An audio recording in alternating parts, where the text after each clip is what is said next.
Hey guys, it's AACuber, and today we're going to be doing a review on the Go Guan Yu Xiao. The Go Guan Yu Xiao has regular Moyu shades. It was branded as Go Guan but produced by Moyu. It's the first cube by Go Guan. I got this from Cube ZZ for $11 and it is exactly 56 millimeters.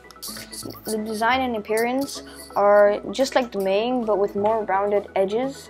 And this cube uses the octopus core just like GAN's, but instead of a nut, you can use a regular screwdriver to tension it.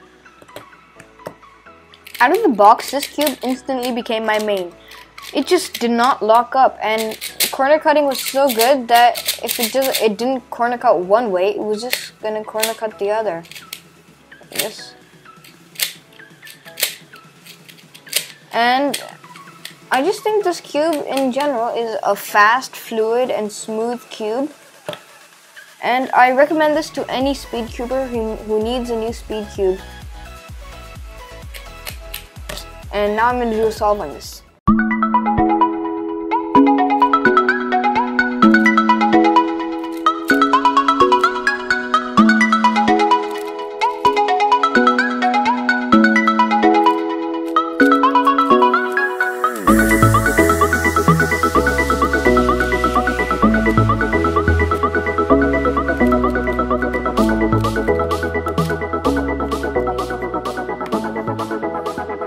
Thanks for watching, and please like and subscribe.